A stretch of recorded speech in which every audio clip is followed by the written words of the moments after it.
Are we on Mars yet, Brendan? What? N- Where's the no. holdup? So yeah, where's the holdup? That's a good place to start. So last time we talked about SpaceX, they had built they built many prototypes for the Starship rocket. This is the super large vehicle that, yeah, 9 meter Mhm. diameter, approximately 120 meters tall. It keeps on Massive. changing a little bit all the time. Um, just they keep, optimizing it and improving it.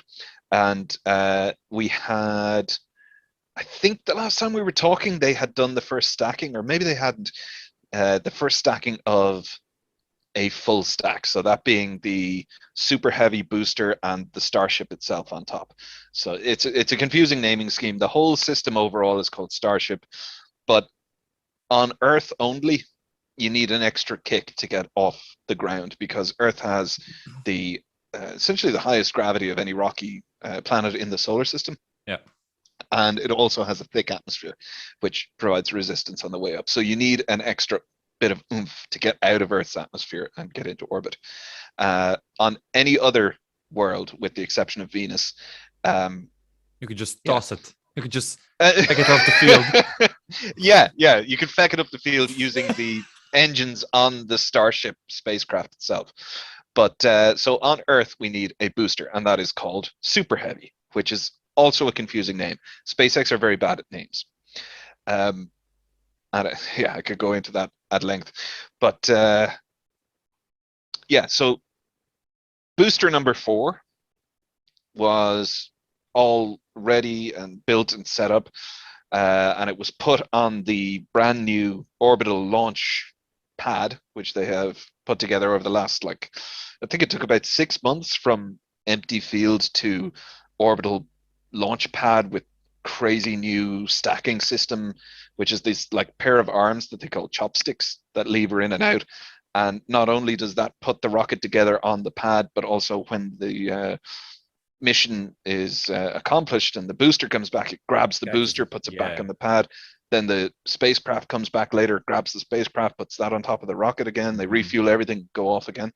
So it's this like insane contraption. And uh, all of that put together more or less the last time they stacked it with the crane. The chopsticks weren't ready at that point. But yeah, and then they took it apart again. And like there was a photo op, and it was like really cool. They tested a bunch of systems, but they had to take it apart again because the ship wasn't completely finished, and there were some other upgrades to make. And they didn't have a launch date in mind because when the site that they're working in, which is called recently rechristened Starbase, it's now called Starbase, the city of Starbase, Texas, was formerly Boca Chica Village, where they set up their build site and their testing launch sites and stuff. It's all down there on the very southern tip of Texas, right north of the Mexican border.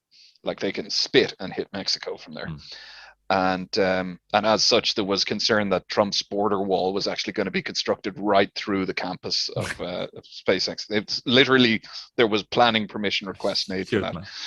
man. But anyway, that's a digression. So they stacked the ship on top of the booster. They did their checks and that, and then the launch date for all of that was expected to be relatively soon. Sorry, I have a co-star buzzing around me here. Unexpected guest. Yeah, exactly. And then it emerged that the Federal Aviation Commission was doing a new environmental impact statement for the area because it is protected coastline and wetlands. There's a lot of wildlife around the area, and the same is true in Florida of the Cape Canaveral site. That's actually like the fact that there's a launch facility there has kept development from occurring on that land because you need a lot of space around these launch pads clear of anybody because of the Yeah. the noise and everything. You don't want a But rocket landing in your backyard. essentially, yeah. Um, and that's great for Florida because they get a wildlife reserve out of that. I mean, the wildlife has to put up with the occasional thunderous roar from a rocket taking off or landing, but aside from that, they have a great environment. And the same is true in the region of Boca Chica. And so originally when SpaceX bought the land there, they bought the land with the intention of initially launching Falcons and Falcon Heavies. Falcon is the, in air quotes, smaller rocket in SpaceX's line right now. That one is a 3.6 meter diameter rocket, which is still quite sizable. It's the Falcon Heavy is the one that launched the car we were talking about earlier into orbit around the sun, and has done over 100 missions, well over 100 missions. They've actually landed the rocket, the first stage booster. And this is something that's become super routine, but nobody ever landed a booster rocket before the end of 2015. And SpaceX put down their orbital booster rocket for the Orbcomm-2 mission onto the landing pad at Cape Canaveral, and everybody who was watching it absolutely lost their mind, including just to clear up, that's the part that usually breaks off and doesn't finish the mission, right, and falls into the ocean. Yeah, so the booster rocket, as I said, on Earth you need an extra bit of oomph, and that's true for pretty much every launch vehicle. So you get a large fuel tank essentially, and a bunch of powerful engines to push the rest of the rocket through the atmosphere and get it up into space. Yeah. And traditionally, that large fuel tank and bunch of expensive engines were then snapped off the upper stage of the rocket so that they're not hauling that dead weight with them, and let plummet back into the ocean. And this was true of all of the Apollo rockets. It was true of the big orange tank on the space shuttle. Basically any rocket you can think of, that was how it was done. And there was an idea out there. I've seen like concept art from back in the Apollo days when they were thinking about that huge arse on the Saturn V, that big 10-meter diameter bottom of it, that they would unfurl the largest parachute ever conceived, and have that thing slow down as it fell back into the atmosphere, and then get the largest helicopter ever conceived to snag it and bring it back to land and drop it again. Not really doable with 1960s technology. Debatable as to whether it will be doable with modern technology. But SpaceX's solution to that was absolute genius. It was, we've got a rocket. Why don't we use the rocket to land the rocket? And so they just point the engines at the ground, and as it falls back to Earth, and in particular with the Falcon 9, the engines on it, there's 9 engines on the bottom of the Falcon 9, which is where it got its name. Nice. Each one of those engines is too powerful to be able to hover the rocket, which is to say, if it's falling downwards toward the ground and you shoot the engines toward the ground, it will slow down, stop, and if you don't turn off the engine, it will start rising again because the engine cannot throttle down low enough to hover. Okay. Because if you try to, the engine will explode. It gets unstable and blows up. So they had to have an extremely precisely timed engine burn that happens at just the right moment, so that when it hits that zero velocity point, it is at zero height. So they call that the suicide burn. So, and that's part of what makes it so bloody exciting to watch this happen, is that it's like down to the wire as to whether it's going to actually survive the landing. But they have, like, they did that first landing back on December 21st, 2015. It was about 4:30 in the morning, and I screamed in joy and nearly passed out from how deliriously happy I was that it was happening. Because to me, that was the culmination of all of SpaceX's kind of high-minded ideas and projections for the future and these crazy thoughts about colonizing Mars. It's all predicated on, can you do this thing that's never been done before that will lower the cost of access to space by such a huge amount, because you don't have to buy or pay for the construction of a new rocket every single time you want to go to space. Yeah. So they did that one, and then the next one failed to land, and then the next one landed okay, but one of the landing legs didn't lock and it fell over and blew up. I remember that one, yeah. And then, so there were quite a few failures, and in April 2016, the one in December, it landed on a concrete landing pad at Cape Canaveral, and in order to get back there, the rocket has to first turn itself around, cancel out all of its sideways velocity, because a lot of people think going to space, you just go up and then somehow you stay there. But no, if you go up and turn off the engines, you're going to fall back down. So in order to get into orbit, you need to go sideways and be going fast enough that when you fall back down, the Earth is actually curved away under you with the curvature of the Earth. And so your fall just keeps on turning you, and you end up falling around the planet. And that's what an orbit is. Because there's no air resistance up there, you don't lose speed from that. So you just keep falling around the planet. That's all that orbit is. It's falling with style. Falling in perpetuity. Yeah. Nice. Falling and missing the ground, as Douglas Adams put it. It's a really good way to put it. You fall and miss the ground. That's orbit. Yeah. I love that. But anyway, so because you need to go very quickly sideways, and because your booster stage has assisted you with a lot of that sideways velocity, it's now when you separate the upper stage, and by the way, the upper stage has an engine on it, and it goes on to orbit and delivers the payload to wherever it's supposed to go. But that booster rocket is now separated, and it's now flying sideways away from where it came from with no power on it. And if you reserve a little bit of fuel in that, you can flip the booster around, fire the engines towards your direction of motion, so hitting the brakes with the engines, and then you can reduce your velocity in that direction. And if you like map out the projected trajectory, say that 10 times fast, ahead of yourself, you'll kind of see that when it separates, it's not at orbital speed, so that the arc of that trajectory will head towards the ocean. And with a traditional rocket, that's the arc it would follow.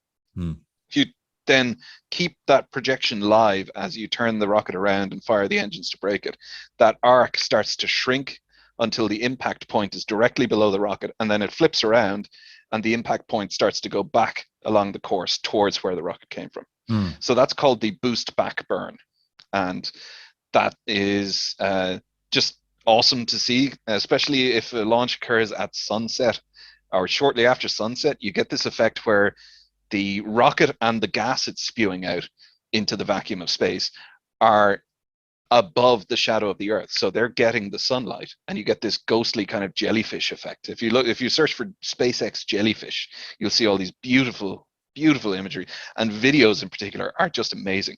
The first few times it happened, it freaked people out because they thought it was like some kind of portal into another dimension or something. Yeah, I've seen it. Aliens, conspiracy theorists went happy.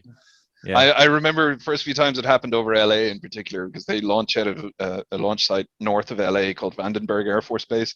And when they do that, they're typically aiming for a polar orbit, which means going south along the coast. So they go right past LA. And the first few times that happened, there was just like social media saturation of all these videos of people going, "Oh my God, is that North Korea?" They thought it was like a nuclear explosion in the upper atmosphere or something. But it looks absolutely stunningly beautiful. And you can see. I only saw the ones about aliens attacking us and where did they land, like. But you can see in that jellyfish, there'll be smaller puffs that are going off and like expanding out like little brackets or ripples. And that's the maneuvering thrusters on the rocket orienting it to turn it around. And then you'll see that it like lights up a big, and a new cloud will erupt out of it. And that's it doing its boost back burn. So, although the videos from LA, they didn't typically do a boost back burn. But anyway, so you have two options. You can do the boost back burn, and that will send you back towards the launch site that you came from, or that the rocket stage came from. And then you do another little turnaround. You have another tiny little bit of fuel left, and you can do your suicide burn just as you. I'm skipping over the entry burn. That's just to prevent it burning up. It's a little more technical, but basically it needs to slow down a little bit so the atmosphere itself doesn't kill the rocket. Yeah. So it does a little boost back, or a little entry burn as it hits the top of the atmosphere. And then as it gets close to land, it does that precisely timed suicide burn to land with zero velocity at 0 meters on the landing pad. And it's so beautiful because it's this 16-story tall, essentially an office building that's just falling out of the sky, and then it lights this rocket and it touches down as gently as a ballet dancer, doing a little jump. It's gorgeous. So that's option one. But in order to do that, you need to reserve enough fuel for the boost back burn, the entry burn, and the landing burn. And so you don't have as much fuel to push the payload uphill in the first place. So you need to place more limits on how much payload you can deliver. If your payload is heavier and you can't reserve that much fuel, then you can eliminate the boost back burn and follow that trajectory down to the sea. Just do the entry burn to prevent you from burning up and do a landing burn. But you will land in the water. So SpaceX have a fleet of what they're calling autonomous spaceport drone ships, which are robot barges, essentially, with engines strapped to them and a big flat landing deck. And they just put them bobbing out in the water, and the rockets do essentially the same thing, a suicide burn down onto the deck of this drone ship, and then they go back to port, and the rockets get unloaded and brought back home. And it's nuts. First time. Sorry, explain again, why can't in that version it land on land? So it's essentially because turning around and braking that sideways speed and then reversing course and heading home costs a lot more fuel. So if you have a payload that is heavier than the fuel margins allow for, you can't do that boost back burn because you need enough fuel to get the payload up to where it's going. That's the part that I didn't get. So when you lift off, you don't go straight up so you can fall straight down. You go. Yeah. So you have to return back. You always have to go sideways with the rocket launch. Yeah. In order to get that orbital speed, unless you're doing like a sounding rocket, which is, it's just straight up and down. But you don't get big rockets like Falcon 9's doing that. All right. Now I got it. Cool. But yeah, why am I talking about that? I guess I'm talking about how awesome that is, and they have done that now. As I said, they had the first successful landing. That was after like probably 10 attempts where it had hit the deck of the drone ship and blown up, or fallen over or whatever. And then there were a few more failures after that, but the rate of successes started to uptick, and then the failures were the rarities. And now it's been like 100+ successful landings of boosters, and it's the most everyday thing, and it's like almost a boring thing, like that a SpaceX people take it for granted, like self-driving cars. They're like, oh yeah, it just drives itself on the highway. Well, that will be the case soon, I'm sure, but it's kind of mad to think that nearly 7 years after the first booster landed, no other company, no other rocket provider is able to do that. SpaceX are still the only people who do that, and they do it like it's nothing. It's totally routine. And now Starship is coming along with its super heavy booster. They'll be doing the same thing. They'll be landing the Starships as well in the similar manner. It's kind of interesting and cool. Like, there's so much detail and engineering thought that goes into all of these things that, like, I can pick any aspect of them, like the way the Starship falls through the atmosphere like a skydiver, using these flaps in place of arms and legs to like balance itself as it falls, and then it kicks over and lands on its base. Crazy. Anyway, point is, I was talking about the environmental review. So originally, where Starship is being built was set up, or at least was spec'd out for the environmental review as a Falcon and Falcon Heavy launch site. But Starship is a lot bigger, where a Falcon is 3.6 meter diameter and has 9 engines, and the Falcon Heavy is just 3 of those strapped together, so it's 27 engines, but it's also 3.6 meter diameter. And those are not the same engines as on Starship. They're significantly less powerful. Starship is a 9 meter diameter with, I think at last count, 31 engines on the 30, or is it 33? It keeps changing because They're very, very flexible in their development path, so they keep changing things. So it's somewhere between 29 and 33 engines on the bottom of a single stick Starship. And those engines are like 3 or 4 times as powerful as the engines on the Falcon 9. So individually, each engine. So that's a whole lot more force and noise and power that's being that the local environment is being subjected to. Yeah. So for that reason, quite correctly, the Federal Aviation Administration said the environmental review you have on this site is invalid for this rocket. So we need to redo it. But irritatingly, they said we'll have it done by January, when it was first started, I think in September last year. And it was around August time that first stacking of the Starship was done. And that was booster number 4 and Starship number 20. And so we were waiting for an orbital flight 420. Hashtag flight 420. And like Elon Musk was like, I don't know why these numbers keep following me around. And he's like, you know what? I just found out today that the engineering crew on the booster took half a ring off, half like a ring of steel for the 9-meter diameter, half a ring off it. And where the booster would be 70 meters tall, according to the spec it was going to be built to, it's now 69 meters tall. 69 420. 69 420. Yeah. The magical number. Oh, man. So we have been waiting for like, what is it now? 5 months for flight 420 to take off. And in those 5 months, like I said, they keep iterating on the design, keep improving things, keep finding efficiencies. Booster 4 and Ship 20 are obsolete now. So they're not going to make the flight. RIP flight 420. So it's probably going to be like Booster 7 and Ship 25, which is just 725, whatever. Yeah. I'm sure there's a SpaceX radio station somewhere.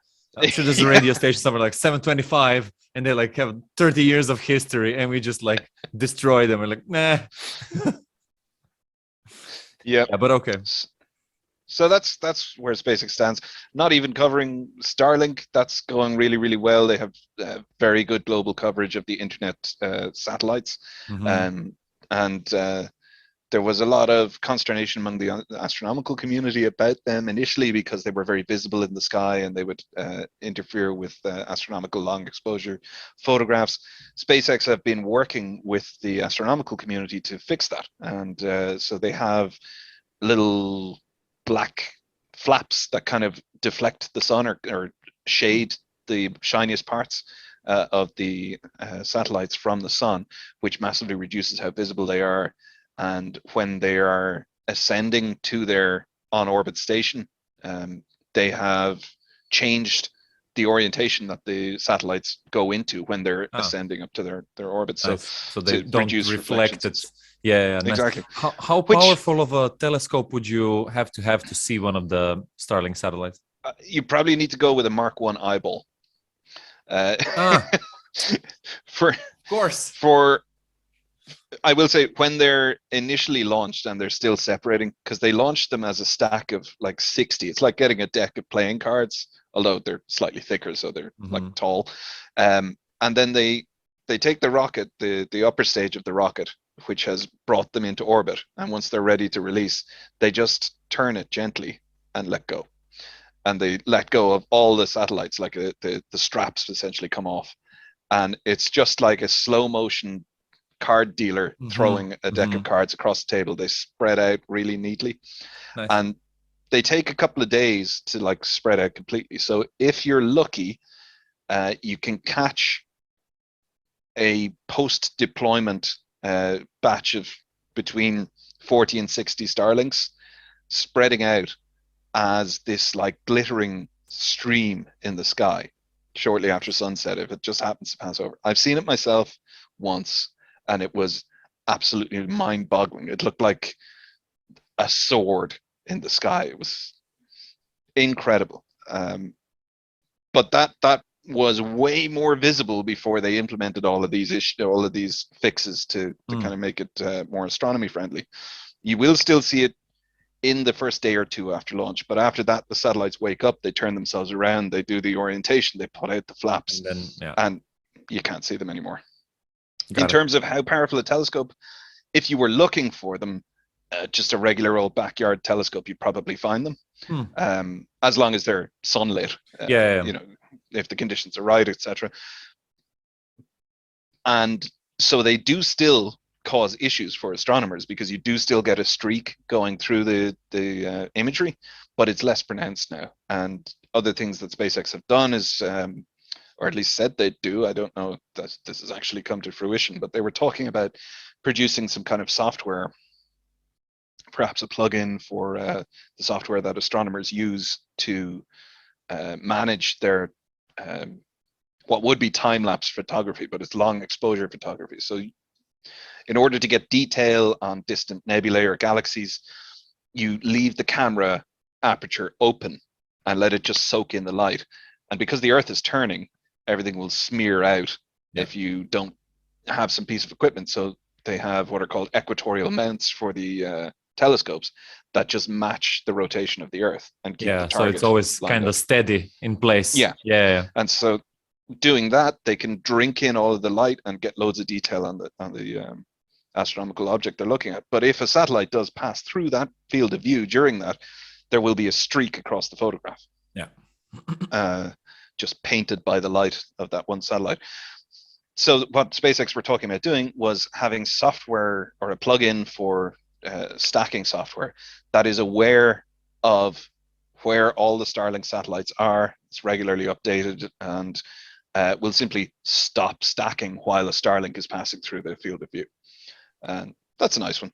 They're also talking about building a ridiculously large telescope, or a fleet of ridiculously large telescopes at very low cost, that they will essentially just build into the hull of a starship and just send up a bunch of dedicated telescope starships that just pop the end off, and you have a massive telescope in orbit, and just make them available to the astronomical community for, I don't know what kind of cost, if any. But that might just be as a kind of a sorry for ruining your photographs thing, here, have this. Elon photobombing the astronomical communicator. The Uncle Gold Podcast.